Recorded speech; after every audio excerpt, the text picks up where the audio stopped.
Mas eu queria, nessa noite, pensar sobre partir de uma cosmovisão bíblica para a construção de uma teologia brasileira. Um dos grandes desafios que a gente tem na tarefa de construção de uma teologia envolve, em primeiro lugar, a nossa relação como evangélicos e batistas com a fonte da nossa reflexão maior, que é exatamente o texto bíblico.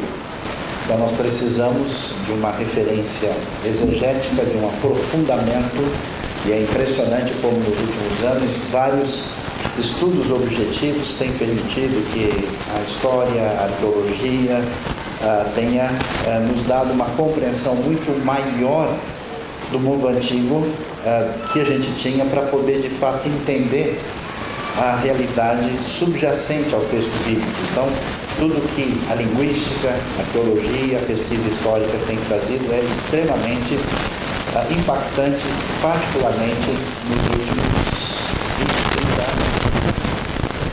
anos. Além disso, é necessário entender que nós temos uma trajetória histórica onde a experiência de fé e a manifestação concreta dessa experiência no texto passou por um processo de acomodação, aculturação e contextualização na história da teologia ocidental.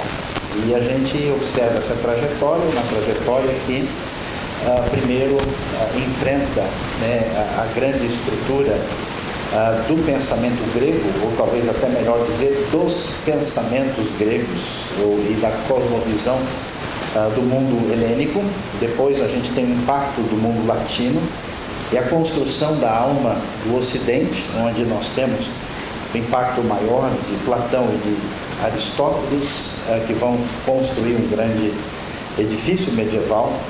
Aí essa trajetória ocidental se desdobra um movimento que desiste um pouco da metafísica e busca os paradigmas da razão com o racionalismo europeu, e depois entra em sintonia com o empirismo inglês, dá origem ao iluminismo. Depois nós temos movimentos filosóficos que elogiam a importância da história, o historicismo surge, mais recentemente pensamento existencialista e uma postura talvez mais desconstrucionista depois de tantos edifícios nessa urbe filosófica do Ocidente. E sempre essa tentativa necessária de ler o texto no novo contexto e de torná-lo palatável e significativo aconteceu através da história, mas esse processo, num certo sentido, trouxe um distanciamento daquilo que a gente pode chamar das raízes, daquilo que a gente vai perceber no próprio texto bíblico. E é interessante que boa parte daquilo que a gente constrói na nossa realidade, que a gente pode chamar, por exemplo, de uma teologia dita mais conservadora, mais fundamentada, que representa assim aquilo que é um consenso evangelical, geralmente é um tipo de edifício teológico que está alinhado com uma maneira de pensar especialmente predominante no século XVI e no século XVII. Nossa tradição é bastante racionalista, ela é muito ligada à modernidade, é uma maneira de construir um pensamento sistemático dentro de uma perspectiva de leitura do real que não interage mais de maneira significativa com o mundo contemporâneo. Ao mesmo tempo, a gente teve diversas tentativas de uma construção de uma teologia, às vezes um pouco mais exegética, um pouco mais sistemática, mas que são tão influenciadas pelo contexto, por um paradigma sociológico, um paradigma filosófico, que a coisa acaba sendo engolida por esse paradigma, a tal ponto que depois de 2, 3 décadas aquela teologia desaparece com o contexto no qual ela foi incluída. O nosso problema é que nós estamos no Brasil. Nós estamos no extremo ocidente, numa cultura que tem elementos da tradição ocidental europeia, uma influência de construção histórica do evangelicalismo que se desenvolveu muito nos Estados Unidos, uma cultura que tem elementos de diversas misturas. Existe uma maneira de ser influenciada pela cultura afro-brasileira, pela cultura local indígena, uma espécie de realidade. Eu tenho a impressão que ninguém nunca conseguiu descrever o Brasil adequadamente, ainda quem sabe um dia alguém aqui consiga fazer. Então a questão que a gente levanta hoje seria interessante fazer um processo de desempacotamento daquilo que é a nossa origem primeira, a base, a maneira de construir um jeito de articular a relação de fé com o Criador e Redentor que se revela na Escritura, e tentar trazê-la para dentro da nossa realidade, para quem sabe a gente consiga construir uma teologia pertinente à nossa realidade nacional e que faça justiça a uma leitura mais responsável, séria e exegética do texto, e que Deus nos ajude nessa direção. Para a gente pensar nisso, vou fazer algumas considerações que eu espero que vocês orem por mim e por nós nessa noite, para que as coisas caminhem bem. Primeira coisa que chama a atenção é aquilo que eu gostaria de chamar de uma abordagem geral da vida.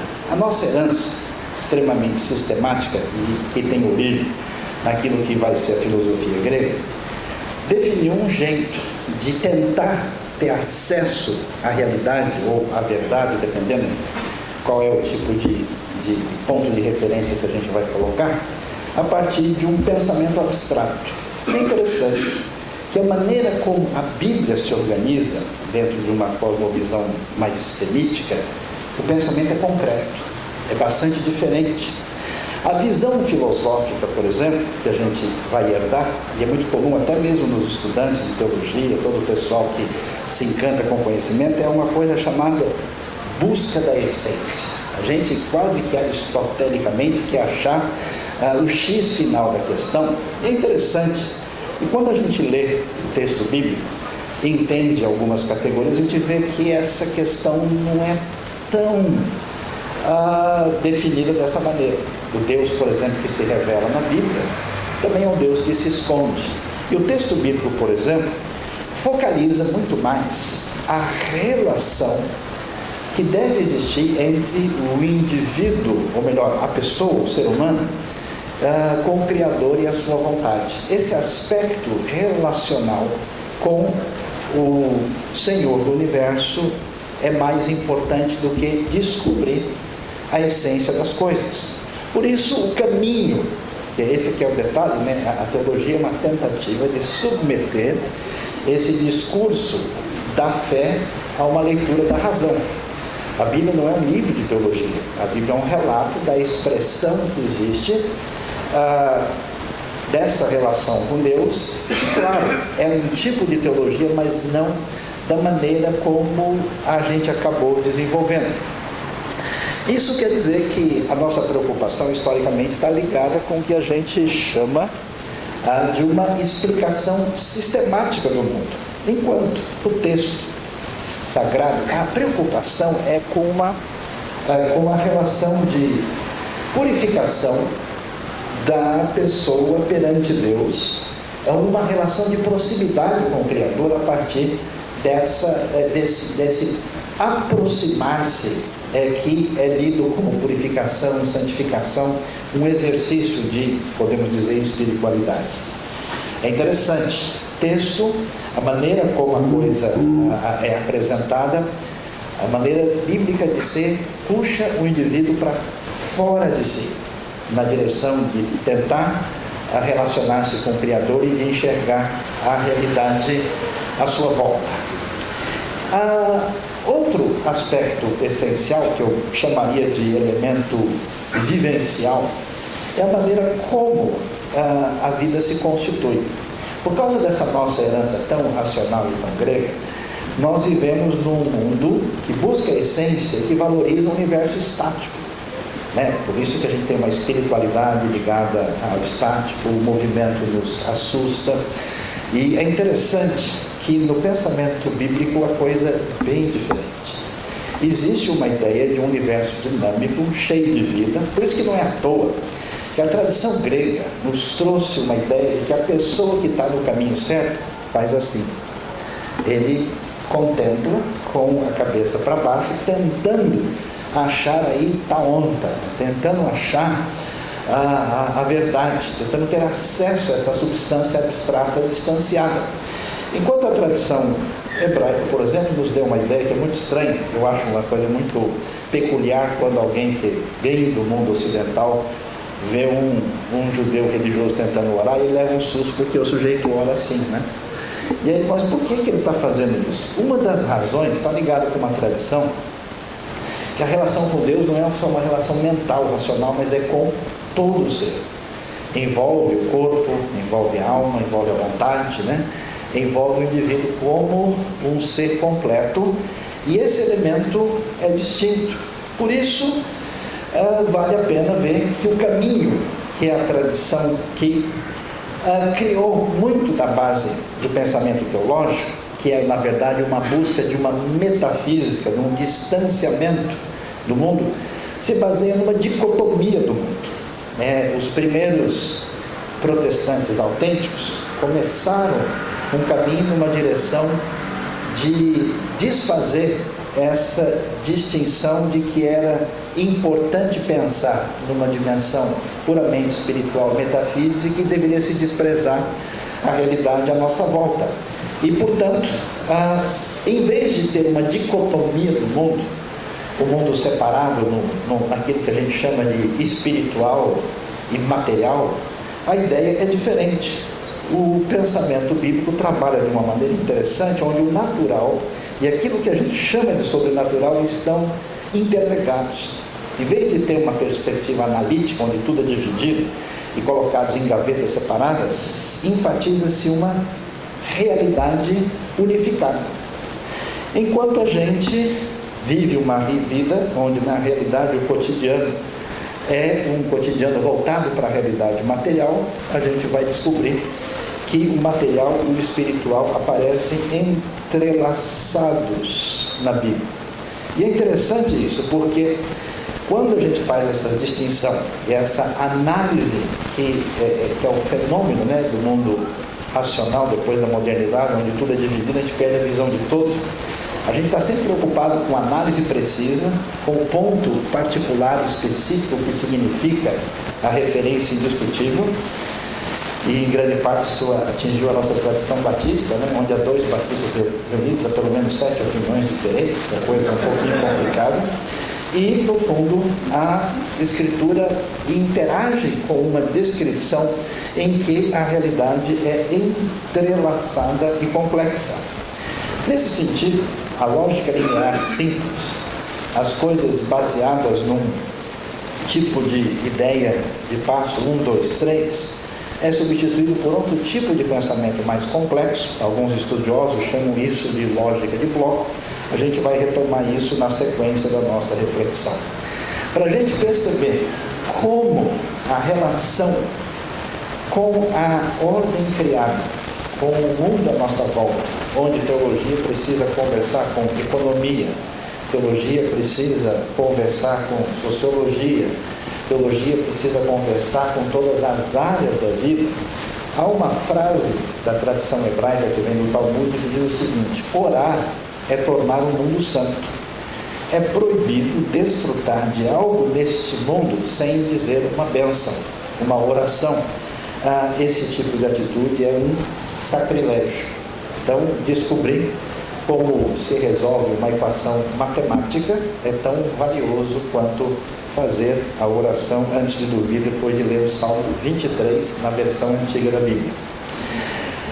Uma outra distinção interessante é como o mundo que a gente herdou era o mundo, e é o mundo, onde a imagem significa tudo. É um mundo onde a ideia, a própria palavra ideia, vem de um verbo grego que significa ver e enxergar. o valor da visão, particularmente na nossa sociedade, é mais impressionante ainda, enquanto o mundo grego se construiu com o valor exaltado da visão e do espaço, o mundo bíblico hebraico se construiu com o valor da audição e da palavra. É muito interessante porque, num certo sentido, vou dizer umas coisas para vocês pensarem, né, e talvez dizerem alguma coisa sem ver muito. Num certo sentido, a comunicação da visão, ela é violenta demais, de modo que a gente tem uma quantidade definida de realidade que nos é dada, a gente recebe aquilo e parece que em grande parte resta pouco espaço para o indivíduo construir em cima. A realidade da palavra, né? Se alguém quer mobilizar pessoas, ele nunca mobiliza com filmes, sempre com discurso. Então, são coisas distintas e vale a pena pensar e refletir sobre isso. A coisa especial é que é o elogio da palavra, o elogio da linguagem no texto bíblico. Deus criou o mundo falando, né? Jesus é o verbo de Deus. A gente não costuma ter foto de Deus, de vez em quando alguém manda, mas geralmente não vale muito, né? A gente tem a palavra divina, a expressão daquilo que significa o nosso acesso a Deus através da palavra.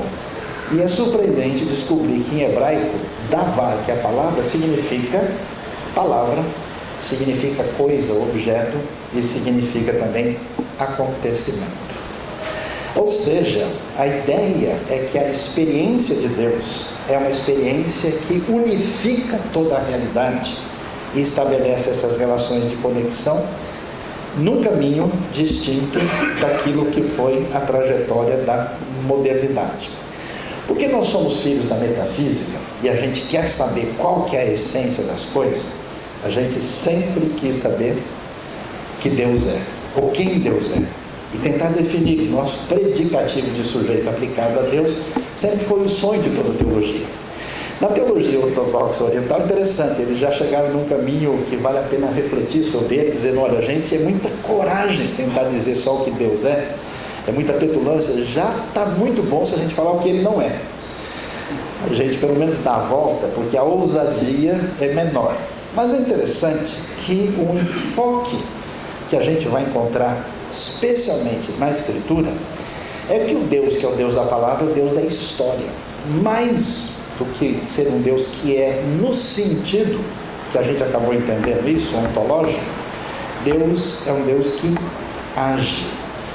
Por isso a importância disso, da história, que é um valor extraordinário, e é valioso a gente descobrir como é que no pensamento bíblico acontece uma coisa tão especial, em que o contato com a expressão de fé do contexto do Antigo Testamento faz com que os israelitas, que tinham uma noção de espaço, dividam esse espaço em função da sua experiência com Deus. Então você vai ter o tabernáculo com os diversos, existe uma gradação de sagrado concreta para que eles entendessem a realidade de Deus. Mas a mesma coisa com o tempo. O tempo que era cíclico, o tempo que era tirado da experiência da natureza, é submetido à relação com Deus. Ele adquire um outro significado. E esse significado que esse tempo vai adquirir é um significado agora da relação de Deus, da aliança com a comunidade. E à medida que a experiência com Deus avança na história de Israel, esse tempo, ligado à problemática da relação com Deus, se torna o tempo da história que precisa ser entendida e é interpretada como uma história que tem começo, meio e fim e desfecho. Alguns estudiosos têm dito, com razão, já que a gente estava falando do fim do mundo, da escatologia, né, que a história como disciplina no Ocidente, ela é a secularização da escatologia cristã. A ideia de que o tempo tem um fluxo, que tem significado e que tem ponto teleológico, é derivado daí e, portanto, isso é muito particularmente valioso. Por causa disso, olha que coisa interessante, se Deus é um Deus que age, é o Deus da palavra, a espiritualidade derivada dessa relação com Deus não deveria ser exclusivamente uma espiritualidade de contemplação. E parece que grande parte da nossa tradição desenvolveu isso, né? O que é um bom cristão? É alguém que faz as suas cerimônias litúrgicas, de preferência, de maneira bem comportada, olhando bem racionalmente, tudo bem elaborado, e que geralmente não faz coisa errada. Bom crente é aquele que não bebe, não fuma e não joga como muitos times que estão no Campeonato Brasileiro também. A ideia envolve uma ação transformadora. As pessoas que têm impacto com a experiência de Deus, ou com o Senhor no Antigo Testamento, ou mesmo dos discípulos de Jesus, a maneira de ser envolve uma ação transformadora e não simplesmente uma contemplação de uma ideia que parece ser melhor ou pior. Consequentemente, o jeito de entender o ser humano é diferente.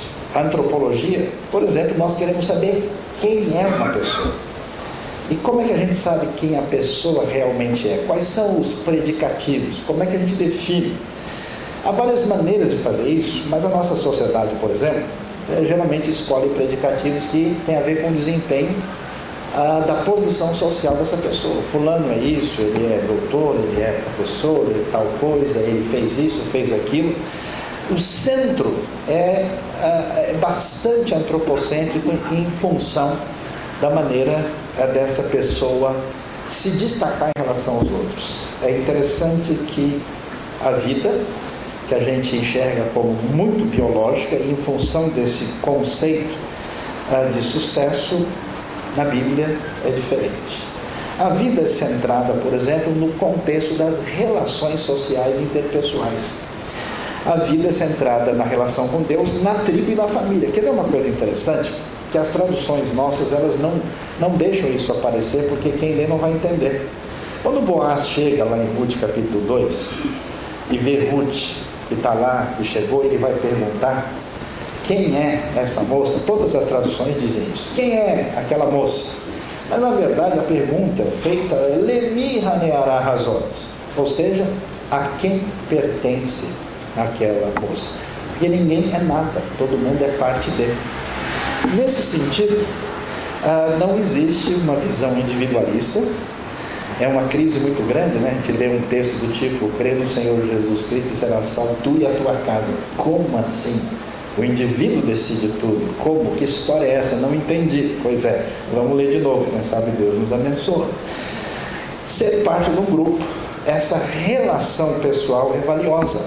A ideia de cooperação, inter-relação, é predominante em relação ao que a gente tem hoje na nossa sociedade, de competição um contra o outro.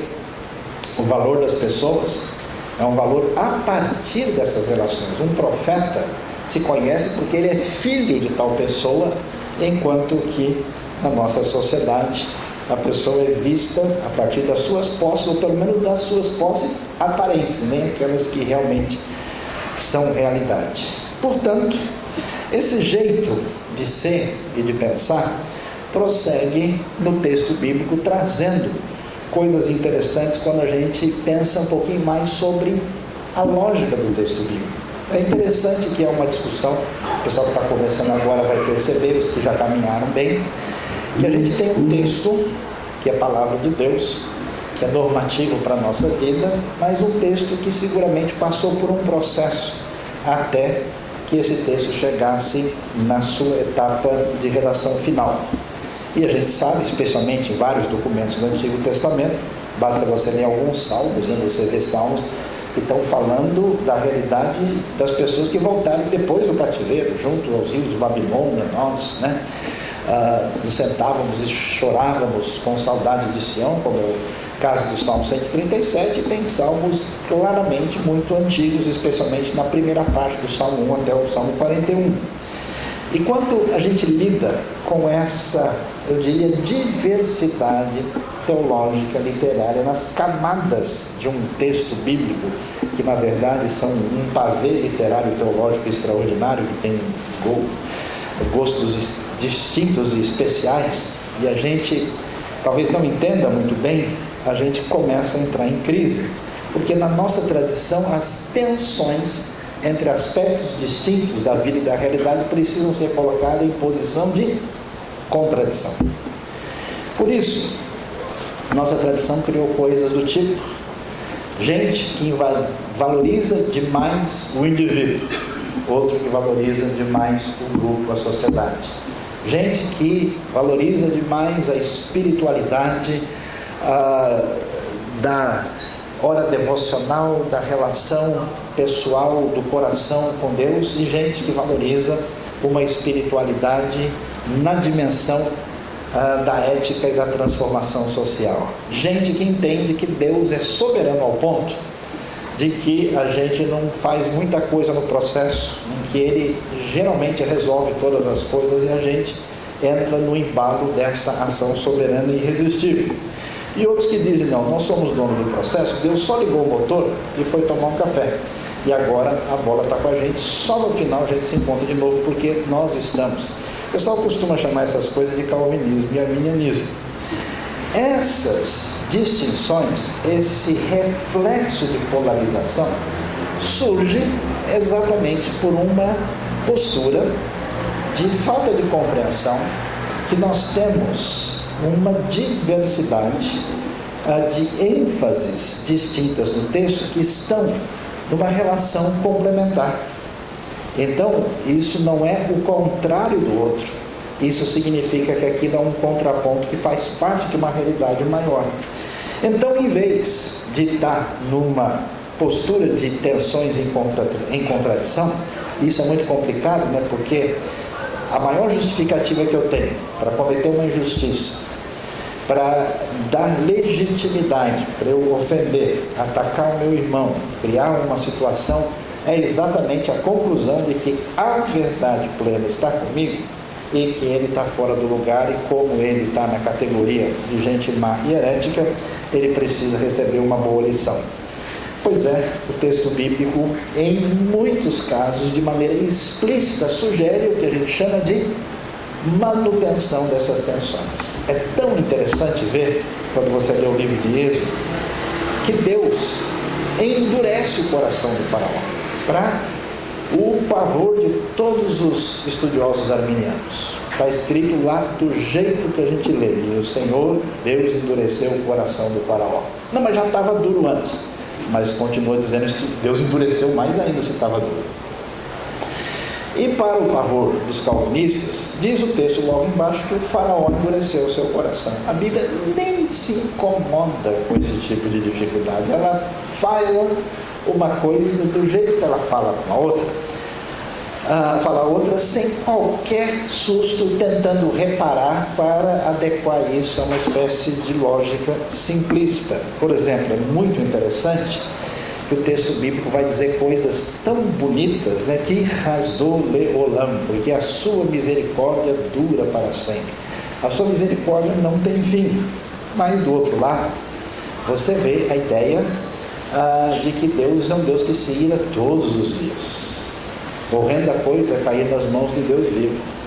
O que o pessoal faz? Algum tempo atrás eles estavam chateados com a ideia de que Deus é misericordioso.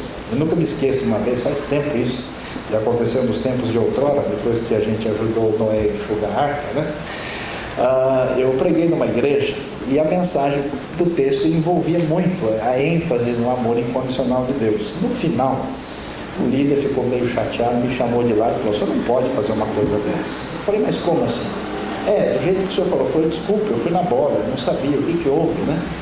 E aí ele apertou um pouquinho mais. Eu falei: "Não, olha, porque do jeito que o senhor falou, como o pessoal é vagal, como o pessoal não quer nada, e o pessoal assim, se falar, aí que ninguém vai, mesmo vindo na igreja, o pessoal vai faltar, não vai contribuir, não vai fazer nada.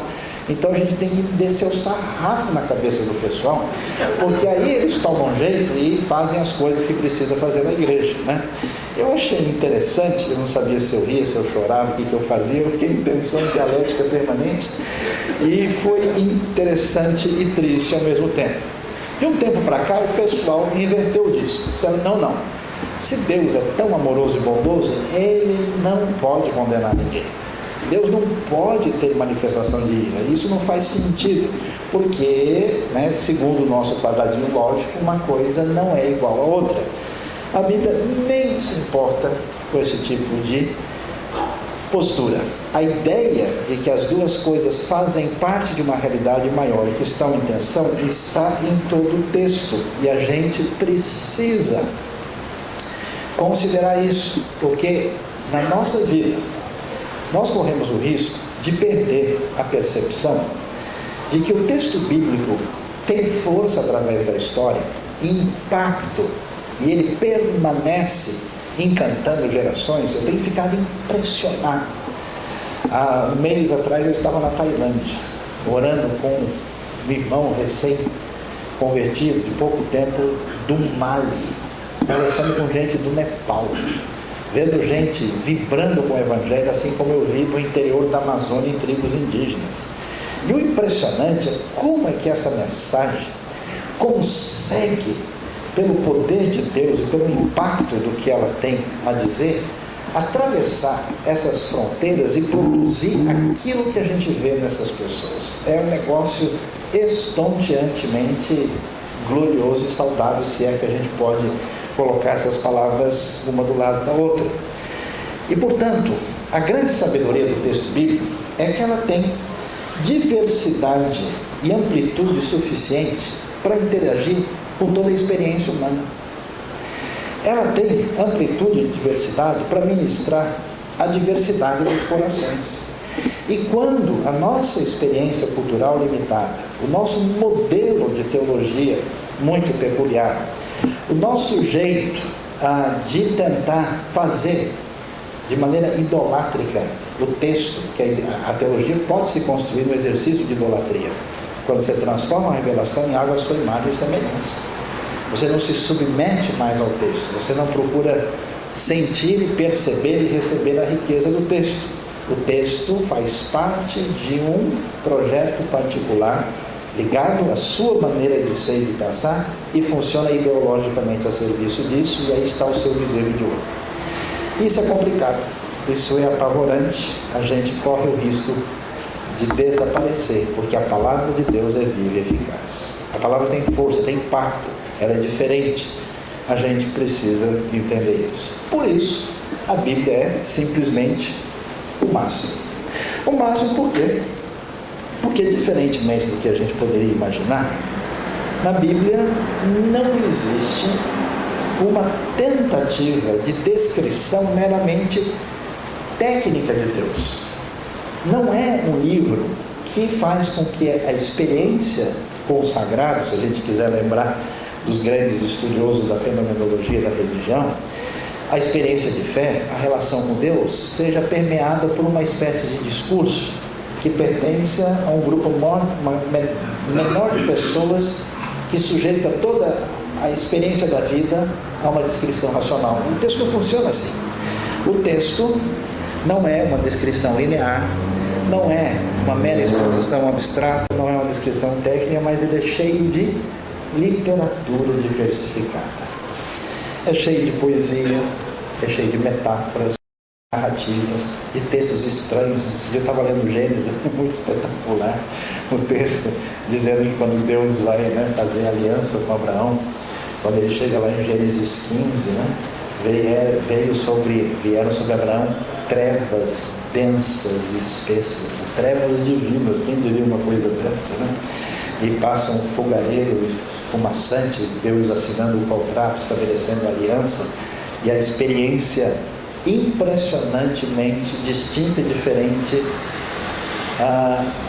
de Deus com Abraão aparece ali. Então, nessa riqueza de metáforas, poesias, narrativas, o texto ganha um colorido diferente. Por isso, talvez, sei que alguns professores de teologia sistemática vão ficar bravos com o professor Sayão, o professor Jorge vai ficar de mal de mim uma semana, porque a riqueza que a gente vai descobrir nisso, eu entendo que quando a gente tenta submeter o texto a um mero modelo sistemático, frio, específico, é a mesma coisa quando a gente tenta comer a proteína, a vitamina que a gente precisa por meio de cápsulas e por meio de comprimidos. Mas quando você recebe isso na narrativa bíblica, quando você recebe isso na poesia, o Ministério Espiritual da Saúde adverte, isso pode fazer bem ao seu coração. Isso equivale à picanha com alho. Amém, irmãos? Quem foi abençoado aí? Isso equivale ao churrasco verdadeiro, significa a verdadeira vitamina mista, né? E, portanto, é impactante. Eu fico surpreso, às vezes, como, de fato, muitas pessoas, ao trilharem o caminho que a gente chama de teologia, o caminho dessa tentativa de domar a Deus e a experiência de fé pelas forças da razão, com o tempo se tornam fechados na sua própria perspectiva, perdem a capacidade de admiração daquilo que Deus é e o que Ele faz, e perdem a sua sensibilidade espiritual. Será que tem alguma coisa errada pela limitação da nossa caminhada? Portanto, diferentemente daquilo que a gente tem na nossa tradição, onde a relação com Deus está marcada por harmonia, compostura, autocontrole, né? A nossa tradição mais antiga, assim, né? Nos idos tempos de outrora, né? Na fase arqueológica primeira do cantor cristão, né? No máximo que a gente conseguia fazer era que alegria, a gente assim, nem balançava o pescoço direito, né? Eu tive a oportunidade de uma vez de falar numa igreja litúrgica, que eu até usei as vestes clericais, e foi muito interessante porque ninguém mexia nada no seu pescoço, assim, né? Pernilongo passava, o pessoal olhava feio para ele, assim, né? Como assim? O que você está fazendo aqui? Pernilongo evangélico, só chupa sangue redimido, é um caso diferente. Diferente disso, o texto bíblico tem outra maneira de apresentar. Não é um texto que descreve autocontrole, compostura, harmonia, não. É cheio de movimento, de vida, de emoção profunda. A maneira como Deus se comporta várias vezes é de um ser turbulento. A coisa é forte, apaixonante. Eu acho interessante que algumas pessoas, quando aprendem a pregar, dentro da nossa tradição limitada, eles aprendem apenas a colocar numa ordem lógica e coerente alguns assuntos que estão encadeados. Quando você vê o jeito das pessoas que são atingidas por Deus na Escritura, é tão diferente. Deus faz coisas assim, ó, eu vou acabar com Israel. O discurso bíblico sempre tem pimenta e mel. Nunca é arroz com quiabo, sem sal. Sempre é forte. Ou Deus diz assim, pode uma mãe se esquecer de ti, ainda que ela esquecesse, eu jamais me esquecerei. Ou então diz, olha, eu vou passar o arado nas costas de vocês. Aliás, Malaquias diz coisas que a gente nem pode dizer aqui na teológica. Estão me oferecendo sacrifício cheio de sujeira, né? Eu vou esfregar na cara de vocês. Não é bem sujeira que está no original. Portanto, a maneira é cheia de vida. É apaixonada, é turbulenta, ela é marcada por isso que tem a ver com a realidade de uma vida intensamente vivida. Por isso é interessante. Quando você vê o grego neotestamentário, extremamente semitizado, e o hebraico que escreveu as coisas, o valor que os verbos têm no hebraico para escrever a força da ação, as expressões, nunca a coisa é dita de maneira objetiva. Se Deus está irado, a gente fala que as narinas dele estão acesas, estão abertas. A descrição de vida, como Deus está é forte. A expressão que envolve essa ação é levantar os olhos. A pessoa que não aprende muito, é desobediente, teimosa, tem pescoço duro, mas conhecido como dura serviço. Falar algo importante, falar de Jesus. Está preparado para dizer vestir os lombos ou cingir os lombos. Toda maneira de construir aparece assim. O que isso é verdadeiro? Algumas pessoas, porque leram um pouco de Deus, aprenderam algumas palavras de grego e hebraico e vão falar na sua igreja, e em vez de eles permitirem que a mensagem impactante na vida do seu coração, e eles falarem de uma maneira que mexa com os outros, eles começam a falar disso. Eles sobem na vida disso, eles começam a falar coisas que nem eles não entendem. Às vezes nem o autor que escreveu também não. Eu me lembro de um grande estudioso da linguística, o famoso Lewis Gunter. Qual o nome do cara que era todo mundo contra ele? James escreveu de uma maneira tão hermética, complexa, que os estudiosos, alguns diziam, a gente não sabe nem mesmo se ele entendeu exatamente o que ele quis dizer. Isso acontece, né? Mas é chique. De qualquer maneira, a gente encerra nossa maneira de pensar para nos ajudar, talvez, a fazer esse exercício de como a gente pode chegar lá e como é que essa realidade pode chegar a fazer diferença no nosso mundo. Por exemplo, nós temos uma tradição que valoriza muito o que a gente deve crer. Mas crer para a gente é basicamente assinar uma condição de fé. Concordar mentalmente com algumas verdades importantes na história da tradição teológica que a gente diz, sim, é isso mesmo. Algumas pessoas talvez entendam que crer tem a ver com um sentimento muito forte, sentimento de fé, onde mergulho, sabe?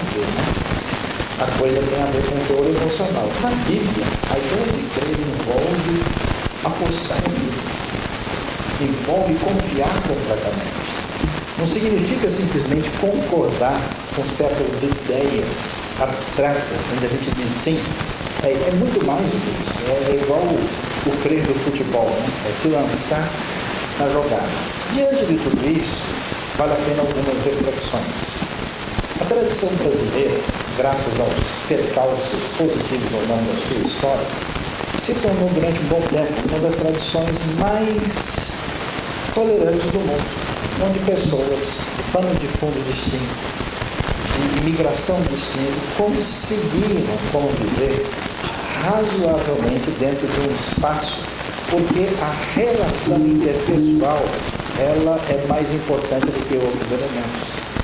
Quem sabe muita riqueza dessa dimensão que a gente tem possa ser mais bem resgatada do texto bíblico, enquanto em outros ambientes isso talvez seja muito.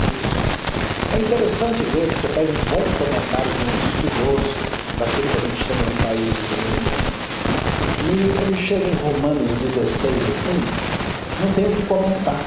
Porque Paulo, lá brasileiro, manda lembrança para Trifene, esquece a Trifone, os parentes da casa lá, Júlio, Romeu, Narciso. Ou seja, se a gente prestar atenção no valor das pessoas, dos indivíduos que Paulo conheceu, o nome de cada um, o fato de um texto sagrado, inspirado por Deus, está tinta e ser preservado na história, para dizer o nome de cada um, isso é muito importante. Agora, uma perspectiva de abstração, onde a gente simplesmente procura onde está a verdade abstrata que dá conta da experiência humana e ideológica, de fato, isso é apenas um nome que alguém deixou de pular para o próximo capítulo. É interessante que nós temos uma maneira de combinar ideias distintas num arcabouço maior da realidade, quando no fundo a nossa tradição talvez nos permita compreender muita coisa do texto bíblico de maneira impactante e valiosa. Não faz tanto tempo eu conversei com uma pessoa que estava traduzindo o texto bíblico para uma língua indígena. Ele disse uma coisa que eu achei interessante, que eu fui estudar direitinho os conceitos de algumas palavras e achei que ficou mais fácil passar diretamente da maneira como está no original para a língua, sem que a gente tivesse que recorrer aos conceitos que a gente tem às vezes na nossa tradição, português, inglês ou outra língua do Ocidente, porque há certas coisas onde há uma proximidade maior. Meus queridos, a igreja brasileira tem crescido bastante, graças a Deus. É uma das igrejas que mais cresceu no mundo. Nós temos aí 50 milhões de evangélicos, ainda que muitos com colesterol alto, triglicéridos, todo tipo de problema de saúde. Mas é difícil que uma igreja cresça tão rapidamente sem ter muitos problemas ao mesmo tempo. Essa igreja precisa amadurecer. Nossa sociedade, nosso país é muito especial e muito rico. Tem graves problemas, nesse momento encontra-se numa situação difícil, mas o desafio é a gente retomar a importância da história. É difícil a gente só olhar para trás e falar, olha o que os anabatistas fizeram. Moisés, olha o que Lutero fez no tempo dele, olha só o que os primeiros estudiosos fizeram no grande despertamento primeiro na América do Norte. A pergunta é, como a gente, no século XXI, brasileiro, vai levar a sério a nossa relação com a Bíblia, descobrir a grandiosidade, ler a nossa realidade, o nosso povo e fazer com que tudo isso que a gente encontra no texto venha produzir uma reflexão ponderada, sadia, impactante, que venha fazer diferença na nossa sociedade. Que Deus nos abençoe para desembrulhar os pacotes, ir lá e embrulhar tudo de novo, para que a gente presenteie a nossa nação. Deus abençoe a nossa vida e o nosso coração.